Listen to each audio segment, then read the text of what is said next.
Hola a todos. Sí, sé que este podcast llega un poco tarde, pero es mejor que llegue a que no que llegue. Tengo mis razones. La primera es que hace cosa de un mes y medio, entrevisté a T.G. Sánchez, una autora que ha publicado recientemente un libro. Y cuál fue mi sorpresa, que cuando me puse a editarlo de cara a sacarlo este mes, ya que este mes ha sacado el libro en plataforma digital, en Amazon y otro tipo de librerías como pues la Casa del Libro y demás. eh, Resulta que no encuentro el clip. No encuentro el clip por ningún lado. Bueno, se ha perdido en los albores del internet, de donde sea. No sé por qué. Al intentar recuperar la copia de seguridad estaba corrompida. Bueno, ¿qué le vamos a hacer? La verdad es que ya he hablado con ella. Volveremos a grabar el podcast. Muchas gracias desde aquí, T.G. Sánchez. Y nada, yo por mi parte, la verdad es que he estado pensando un poco de cara a la siguiente temporada. Pero bueno, eso quizá lo veremos más adelante. Ahora mismo vamos a hablar de otras cosas. Bienvenidos al Rincón de JV.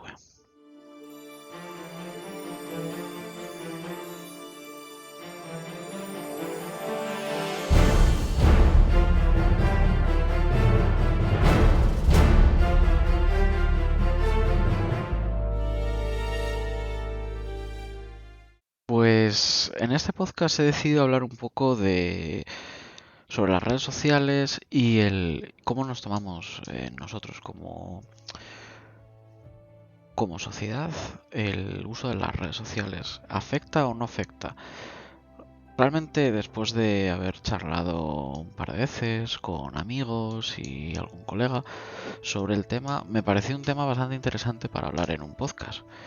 Y es que la verdad el tema de las redes sociales, de cómo afecta a las nuevas generaciones, sobre todo de cara a las nuevas generaciones, los que hemos vivido un poco esa evolución del internet, de los primeros años, de cómo ha explotado de forma masiva la información, las redes de comunicación, las redes sociales, cómo eso ha llegado a unirnos y conectarnos de una forma maravillosa y como que gracias a eso hemos ganado una inmediatez y una forma de comunicarnos mucho más ágil. De hecho, ya lo hablamos en otro podcast, en el podcast sobre la información, de que gracias a Internet y a redes sociales podemos localizar la noticia y enterarnos mucho antes de los sucesos que están pasando, incluso en tiempo real. Eh, lo hemos vivido con grandes tragedias que hemos vivido. Ahora estamos viviendo una guerra, hemos vivido atentados, hemos estado pendientes de desastres naturales y eso ha sido beneficioso, pero ¿qué pasa cuando el ser humano pone, pone en duda lo que ve? Porque su percepción es a través de unos medios que le dan una información sesgada, una información que está distorsionada de la realidad. Quizá uno de los casos con los que nos podemos ver más reflejados puede ser Instagram, los filtros de Instagram, todo el tema de los TikTok, etcétera, etcétera, etcétera. Que, bueno, a mucha generación, es decir, joven y quizá no tan joven, les da una sensación de no estar viviendo un, su vida como si fuera una vida real y querer llegar a unos estándares que ciertamente son irreales, como puede ser un filtro de Instagram. Pues está muy guay que el filtro de Instagram te maquille sola, pero eh, no eres esa persona maquillada. Está muy guay que eh, veas unos estándares y decir heteronormativos de un tipo cachas, un fuertote, eh, una mujer espectacular, pero no es ese es el estándar básico real. Es la sobre todo la exposición que nos refleja de un hombre fuerte, duro, tal, de cara a los hombres, muchas veces no es esa la realidad que nos compete. Y eso quizá puede llegar a ser peligroso de cara al futuro.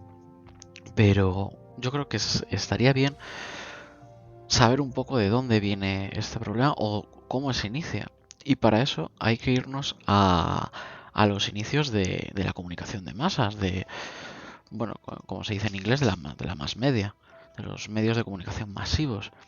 Y, y todo esto, bueno, comprenderéis a toda nuestra audiencia que esto surge sobre todo el análisis de este tipo de información, de este tipo de sesgo, de este tipo de mensajes que están programados con un fin en una propaganda puramente bélica. En la Primera Guerra Mundial, cuando de parte de un bando querían justificar o hacer que a la hora de una invasión física la población en la que fuera a recibir el ataque físico fuera más propensa a aceptar al invasor como un salvador, como una persona que, que no como un atacante, como alguien enemigo, sino como alguien amigo al que estar agradecido.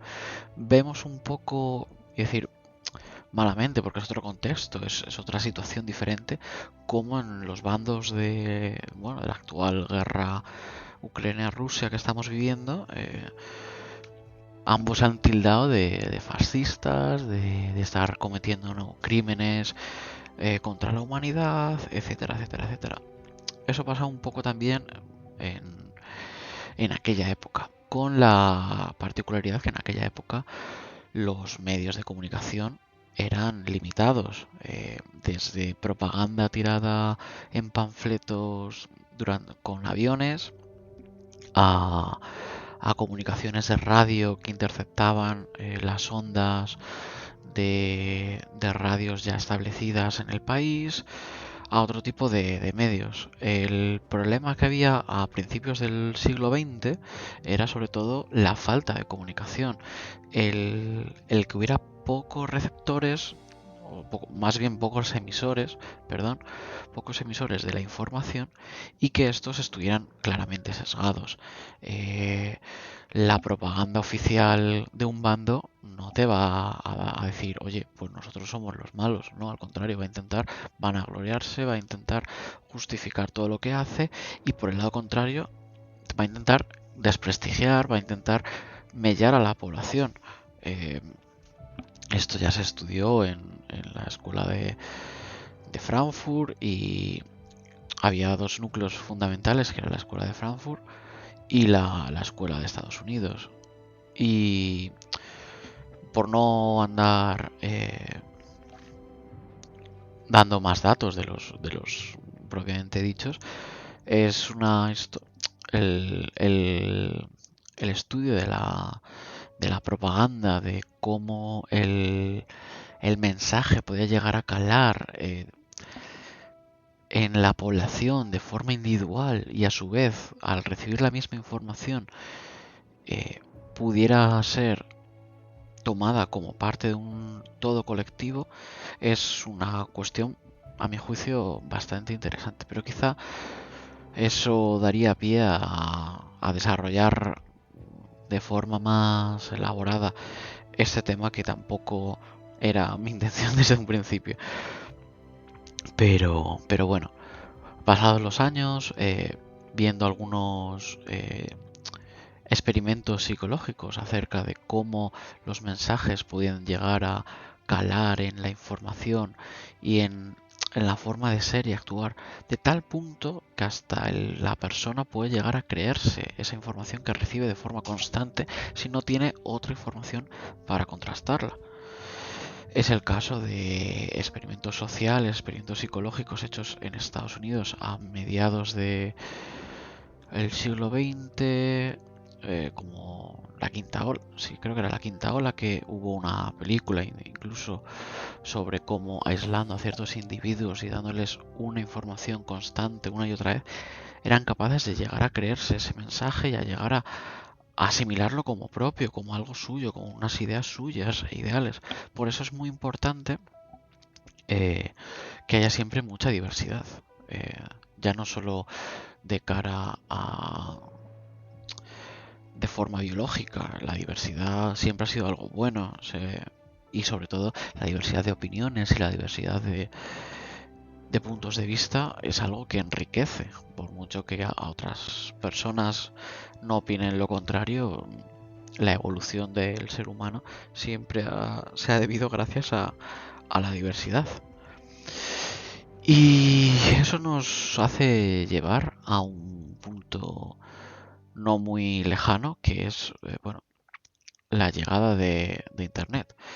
Dicho lo cual, antes de tratar este tema, siempre decir que, bueno, para las personas que no lo sepan o no hayan sido capaces de darse cuenta, los medios de comunicación al final siempre están, digamos que, aunque el ideal de un medio de comunicación eh, o de la información periodística, por así decirlo, sea la neutralidad, el expresar los hechos de una forma sosegada y neutral, eso es muy difícil de conseguir porque generalmente siempre hay otros beneficios ocultos, otras agendas que, bueno, al final, eh, de una u otra forma, siempre nos van a querer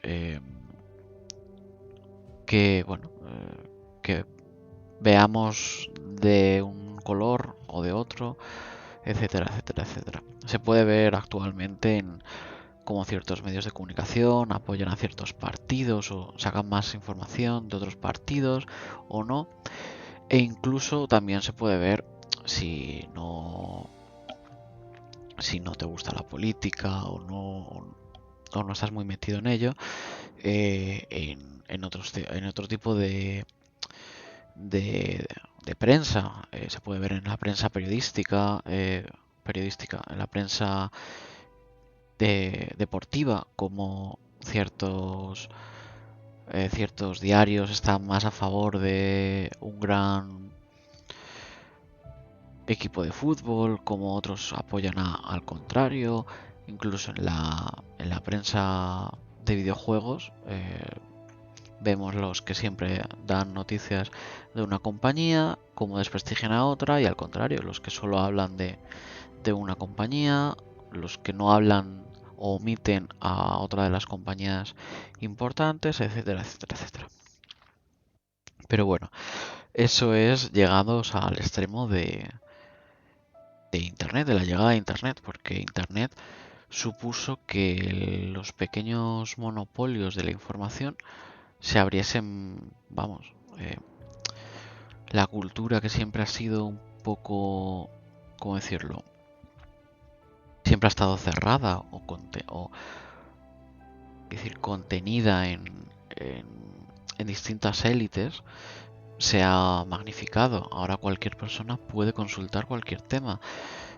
Por suerte ahora, digo ahora casi refiriéndome a los últimos 20 años o 15 años, ahora todo el mundo puede consultar la información de cara que no sé arreglar no sé qué, pues seguro que hay un tutorial en YouTube o en un blog que te explica cómo arreglarlo. Oye, que quiero informarme sobre este tema. Mira, no solo vas a tener el punto de vista oficial, sino que vas a tener otros puntos de vista que te van a tratar ese punto de información de diferentes maneras posibles. Y eso es lo que hace también, eso es lo que eso es lo que enriquece y eso también a su vez puede llegar a perjudicar porque se da otro fenómeno que es la sobreinformación. La Antes la propaganda llegaba a calar tantísimo porque había una falta de información y una desinformación al respecto. Había un medio oficial y, bueno, no te quedaba, no daba pie a pensar en otra cosa. Pasa un poco como pasa en la única, bueno, entrecomillado, la única gran dictadura que queda actualmente, que es la de Corea del Norte. Uno podría pensar cómo el ciudadano de Corea del Norte es capaz de aguantar o asimilar todo lo que está viviendo allí. Pero claro, no contamos con que el único medio de información, la única verdad que leen, que pueden informarse, es el oficial. Entonces, por eso es mala la desinformación. En cambio, la sobreinformación, o como algunos términos o algunos estudiosos la llaman, la infoxicación, eh, viene a ser al contrario. Tienes tantas estímulos, tanta forma de, de llegar a esa información que buscas, que al final no eres capaz de decantarte por una. Al final no eres capaz de limitar o de hacerte una propia idea. Y eso es también yo creo que quizá una de las grandes preocupaciones que tiene que ser ahora. Pasa una cosa que vemos en este siglo, en la evolución de este siglo, en las que los grandes medios de comunicación, los grandes medios de masas han pasado de un público que no estaba acostumbrado a estos mensajes, que no estaba acostumbrado a tratar con la información, a tratar los medios de comunicación, a un público que está sobreexplotado de información, que un público que está saturado de información y que muchas veces tiene tal hastío de información que no se molesta en consultar otras fuentes, que no se molesta en mediar, que va a lo fácil.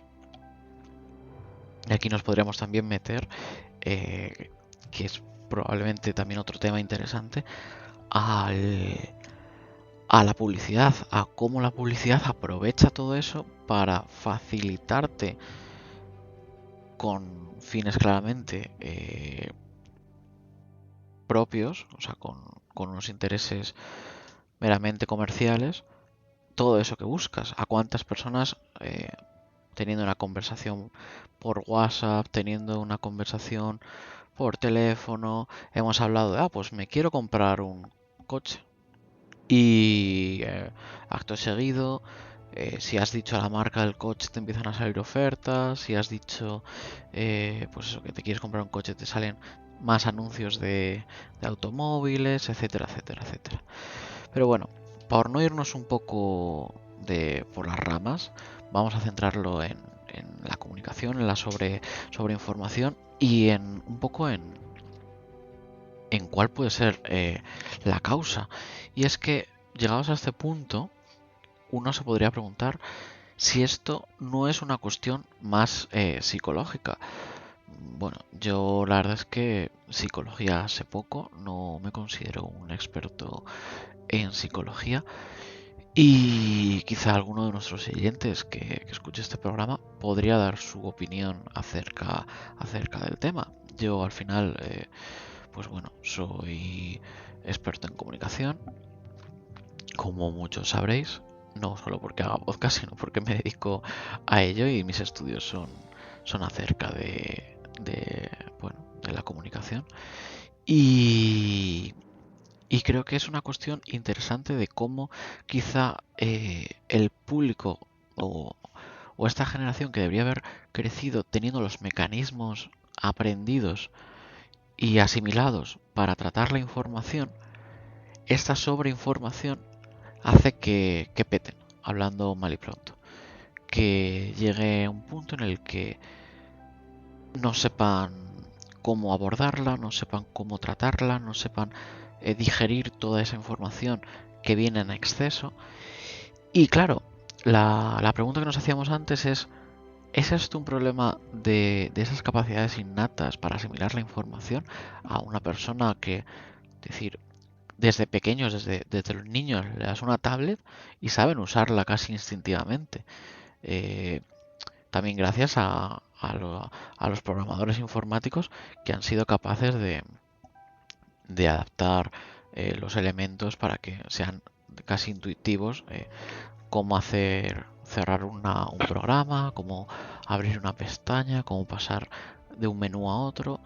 Pero, claro, si analizamos un poco, la pregunta es, ¿cómo esta gente puede llegar a asimilar esos mensajes que recibe, pues eso, de influencers, de ver su reflejo tratado o con muchos filtros o con tal, como algo propio, como algo ajeno? ¿Cómo podemos ver que al final quizá todos estos mensajes han calado de forma negativa en la sociedad y cómo han asimilado patrones que quizá no sean los más reales o los más buenos para la sociedad?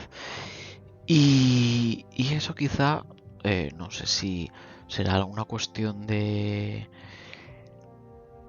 educación, de autorrealización. Yo la verdad es que tengo mis propias teorías acerca de ello. Creo que como sociedad, como individuos, nos dedicamos demasiado poco tiempo a analizarnos y conocernos a nosotros realmente. Vivimos en una sociedad en la que el, el bienestar, la sociedad de bienestar, prima por encima de muchas cosas. No estoy diciendo que la sociedad, la- el, el mecanismo de sociedad de bienestar sea malo. Yo no estaría aquí si no tuviéramos una sociedad en la cual el sistema de bienestar diera una educación universal y gratuita, tuviera un sistema de salud fuerte y gratuito, etcétera, etcétera, etcétera.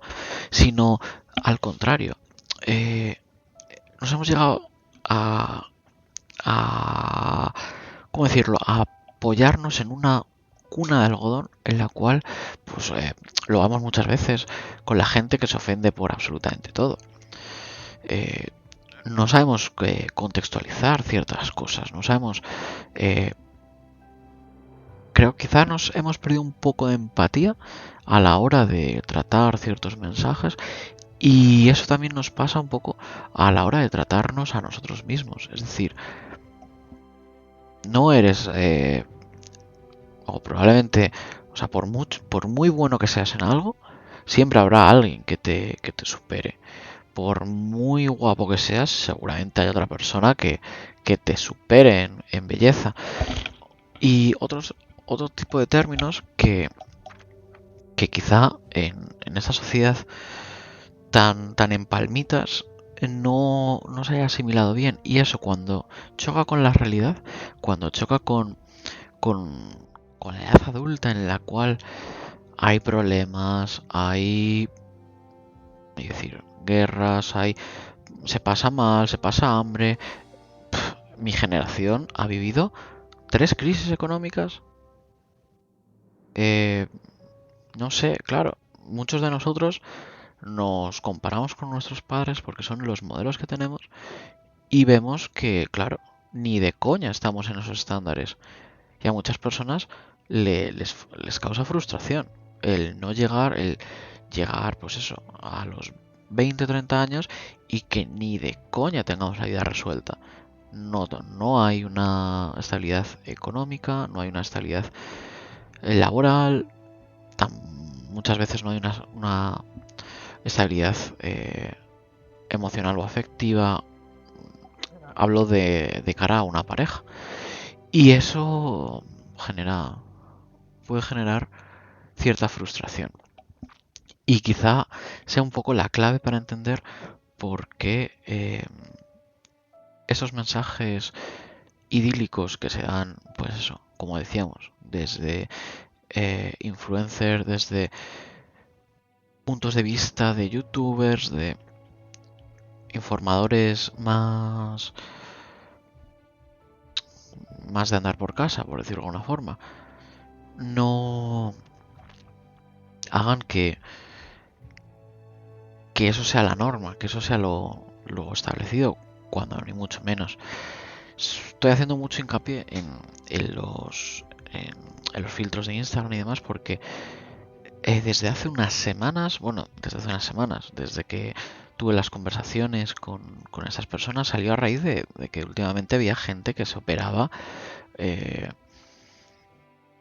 y se cambiaba de forma radical para parecerse a, pues eso, a lo que veían en los filtros, en ese tipo de reflejos que, o sea, difieren mucho de la realidad.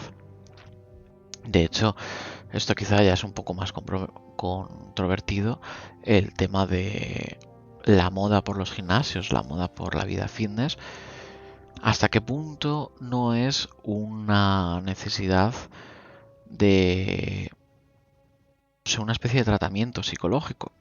Como he dicho, no soy psicólogo, no me voy a entrar en esos temas, pero bueno, por si queréis hacer algún tipo de reflexión en los comentarios o queréis que haga alguna reflexión trayendo a algún psicólogo, me lo podéis comentar y lo hablaremos.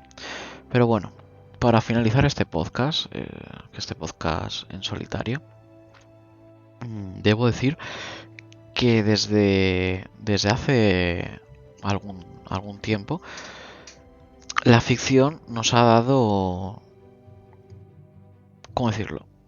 Mm, Algunos toques de atención, algunas cosas de que esto podría llegar a pasar, de que esta situación quizá podría llegar a sorprendernos. Y es que estamos hablando del tema de las novelas utópicas y distópicas que nos han que nos han estado advirtiendo de esto. Pues el caso de Un Mundo Feliz de finales del siglo XX o Fahrenheit 451. Bueno, Un Mundo Feliz, todas estas distopías en las cuales casi nos hemos llegado a convertir. Mucha gente, bueno, busca su propia soma, ¿no? Para ser feliz y para no aceptar cierta, no iba a decir dolor existencial, sino que al final la vida tiene partes buenas y partes malas y hay que aceptarlas desde mi punto de vista eh, tal y como vienen y, y no hay que poner en valor a unas por encima de otras y demás. Sin las cosas malas no sabríamos apreciar las cosas buenas que nos da la vida. Pero bueno, como parte extra, es curioso ver cómo ahora mismo en la literatura que se está haciendo, eh, la ficción que se está haciendo, tiende más a la ucronía.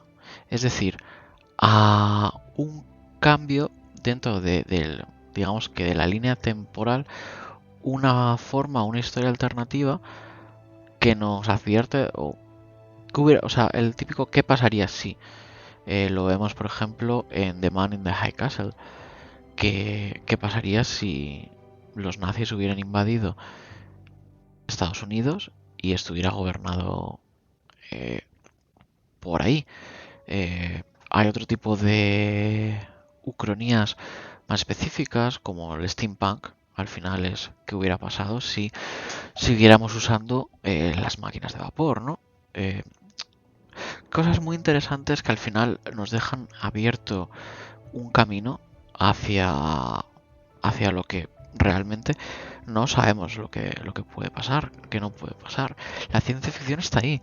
La ciencia ficción será el futuro de lo que nos espera, de qué pasará dentro de unos años cuando acabemos de cargarnos este planeta y tengamos que buscar una alternativa de forma más fuerte. ¿será más fácil invertir en buscar una salida del planeta hacia otro?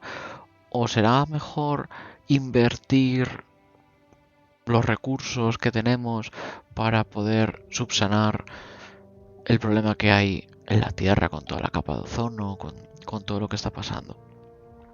No lo sé.